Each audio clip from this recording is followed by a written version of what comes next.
Selamat datang. Hari ini kita akan menyelami sesuatu yang mungkin luput dari perhatian Anda saat menikmati musik.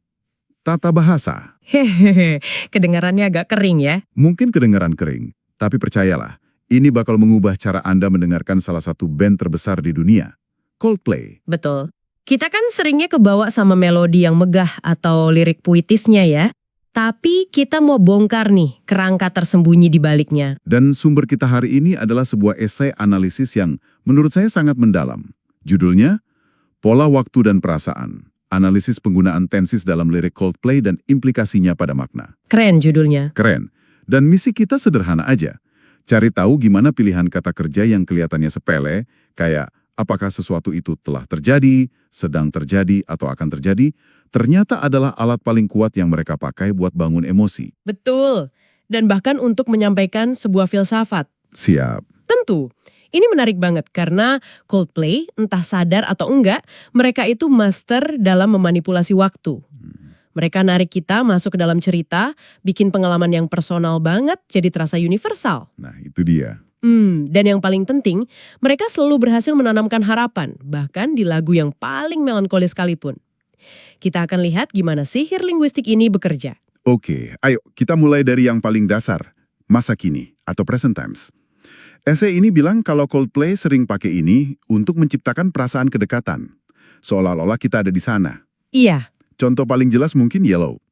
Buat saya, lagu itu tuh rasanya abadi, kayak sebuah momen yang dibekukan dalam waktu. Dan esai ini berargumen kalau perasaan abadi itu datang dari pilihan kata kerja yang spesifik banget. Saat Chris Martin nyanyi, "Look at the stars, look how they shine for you." Itu kan sebuah perintah. Oh iya juga ya. Look, Betul, bukan "aku pernah melihat bintang bersamamu", tapi "lihatlah sekarang, bersamaku". Kata look itu narik Anda secara paksa ke dalam momen itu. Anda jadi partisipan, bukan sekedar pendengar. jadi itu yang bikin rasanya begitu hidup dan personal. Pernyataan cinta itu bukan kenangan atau janji, tapi sebuah peristiwa yang lagi berlangsung pas kita dengerin. Tepat. Tapi, apakah present tense selalu menciptakan perasaan yang sama? Saya jadi kepikiran lagu Clocks. Di sana, present tense justru rasanya beda banget. Nah, Anda menyentuh poin yang sangat krusial. Di Clocks, present tense nggak dipakai buat membekukan momen indah, tapi justru untuk menjebak kita dalam sebuah krisis. Menjebak ya? Coba lihat lirik pembukanya. Lights go out and I can't be saved. Itu kan terasa mendesak banget. Lampunya padam sekarang dan aku tidak bisa diselamatkan sekarang. Jadi kita nggak dikasih jarak aman buat melihatnya sebagai cerita. Kita kayak ikut terperangkap dalam kegelapan itu. Persis. Anda merasakan kecemasan itu secara real time. Dan itulah yang bikin tema pertarungan melawan waktu di lagu itu jadi personal banget. Jam yang terus berdetak itu bukan cuma milik si narator, tapi rasanya kayak neken kita juga sebagai pendengar. Urgensinya jadi nyata ya, tapi kan nggak semua lagu Coldplay semendesak itu.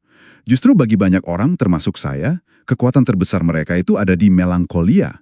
Nuansa nostalgia yang kental. Rasanya kayak lihat sesuatu dari kaca spion gitu. Gimana mereka menciptakan perasaan melihat ke belakang itu. Nah, disitulah mereka ganti senjata. Mereka beralih ke past tense atau bentuk waktu lampau. Dan contoh terbaik yang diangkat esai ini adalah The Scientist. Wah, lagu wajib. Coba perhatikan liriknya. Nobody said it was easy. No one ever said it would be this hard. Kata said dan was itu kayak palu hakim. Maksudnya? Semua udah terjadi. Kasusnya udah ditutup. Itu bukan keluhan yang lagi terjadi, tapi kesimpulan pahit yang ditarik dari pengalaman yang sudah berakhir. Kerusakannya udah final. Benar juga. Dan yang paling menarik, menurut analisis esai ini, adalah kontrasnya. Meskipun tragedinya udah terjadi di masa lalu, pakai past tense kan? Iya. Upaya buat memperbaikinya justru terjadi di masa kini. Liriknya kan, I'm going back to the start. Itu present continuous tense. Wow, saya nggak pernah lihat dari sudut pandang itu. Jadi ada kontras yang indah. Penyesalan tentang masa lalu yang kaku dan final dilawan sama sebuah proses pencarian yang aktif dan sedang berlangsung saat ini. Jadi masa lalunya memang udah hancur, tapi perjalanan buat memahami dan menyembuhkannya baru aja dimulai. Itu cerdas banget. Cerdas sekali. Ini juga ngingetin saya ke Fix You. Lagu itu punya nuansa yang mirip kan? Fix You itu studi kasus yang lebih kompleks dan menurut saya brilian. Lagu itu kan dimulai dengan observasi di masa lalu. Hampir kayak seorang narator yang bijak ngelihat penderitaan orang lain.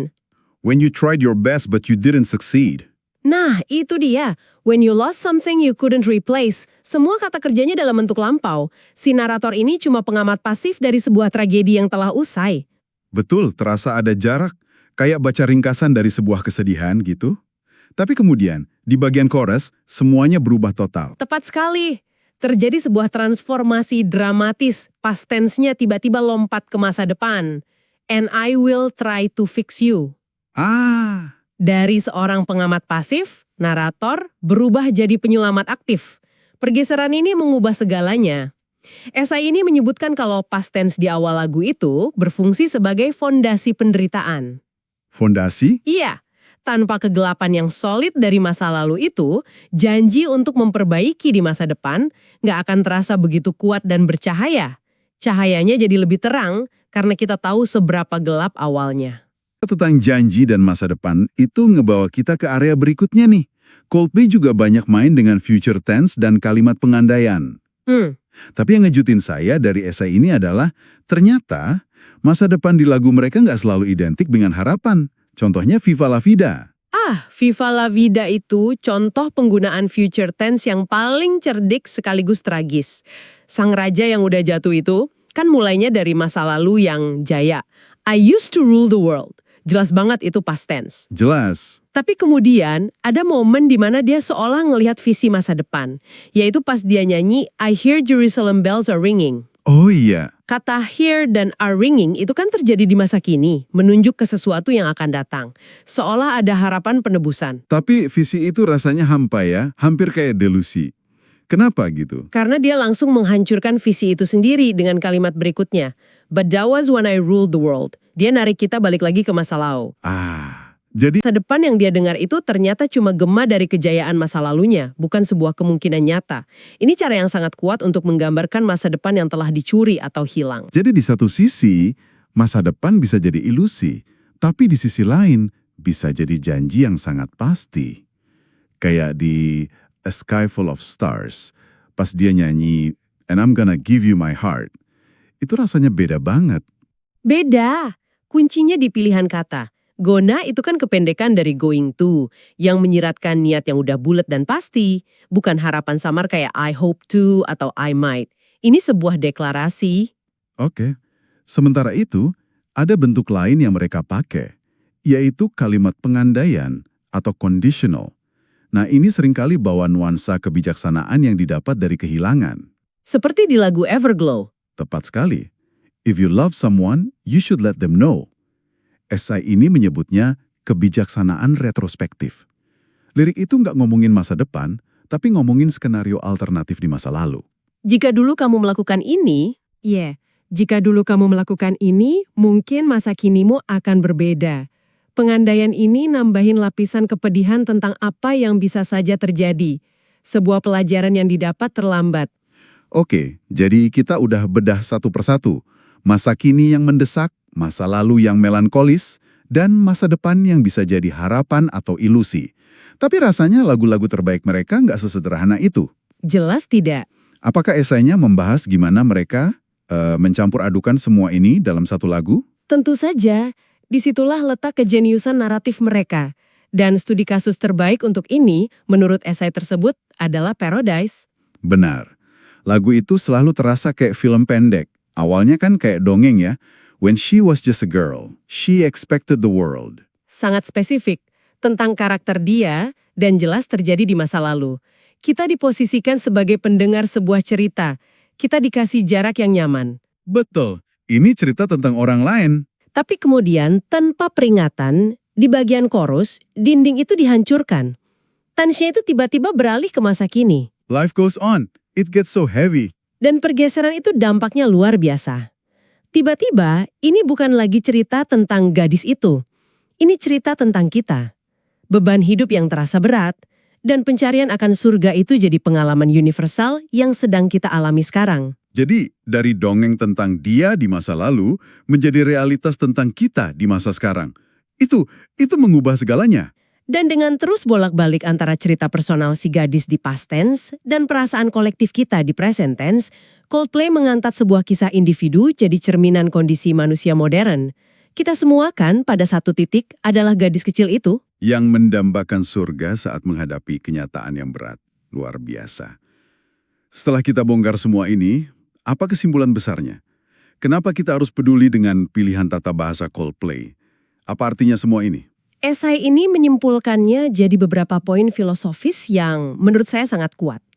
Pertama, ini adalah mekanisme mereka untuk menyatukan yang personal dan universal. Mereka seperti ngambil sebuah foto Polaroid spesifik dari masa lalu seseorang, terus di bagian chorus mereka niup foto itu jadi poster raksasa yang bisa dirasain semua orang di masa kini. Itu bikin kita merasa nggak sendirian dalam perasaan itu. Tepat.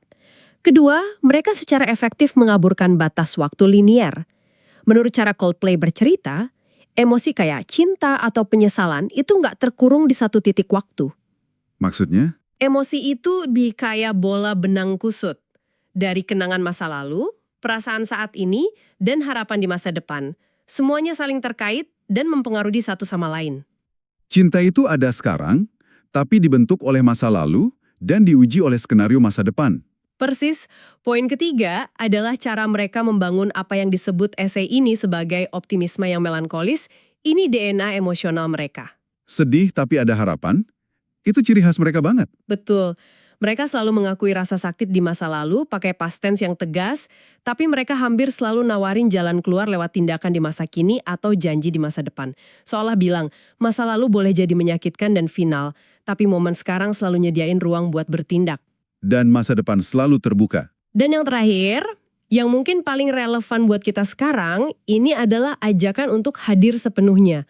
Dengan seringnya penggunaan present tense yang imersif, kayak di lagu Don't Panic pas mereka nyanyi, We Live in a Beautiful World. Iya. Mereka seolah narik kerah baju kita dan minta kita buat berhenti sejenak, lihat sekeliling dan sadari apa yang ada di sini dan saat ini. Jadi, lain kali Anda mendengarkan lagu Coldplay atau lagu apapun, coba perhatikan bukan hanya apa yang mereka katakan, tapi kapan mereka mengatakannya. Penggunaan tenses ini bukan sekedar aturan tata bahasa yang membosankan dari buku sekolah. Bukan sama sekali. Di tangan seorang seniman, itu adalah kuas untuk melukis dengan waktu, menciptakan pengalaman emosional di mana masa lalu, sekarang, dan masa depan bisa bertemu dalam satu kanvas. Dan ini mungkin menunculkan satu pertanyaan menarik untuk Anda bawa pulang. Jika Anda diminta untuk menceritakan sebuah momen paling penting dalam hidup Anda, entah itu sebuah kegagalan besar atau kemenangan yang luar biasa, tense mana yang akan paling sering Anda gunakan? Pertanyaan yang bagus. Apakah Anda akan menceritakannya sebagai sebuah peristiwa yang telah selesai di masa lalu dengan kata kerja bentuk lampau yang tegas, atau sebagai sesuatu yang dampaknya masih terus Anda rasakan hingga detik ini, yang bikin Anda tanpa sadar pakai bentuk waktu sekarang? Wow. Pilihan itu, seperti yang ditunjukkan Coldplay, bisa mengubah seluruh makna dari cerita Anda. Itu bisa mengubah sebuah kenangan yang tersimpan di laci menjadi sebuah pelajaran hidup yang terus berlangsung.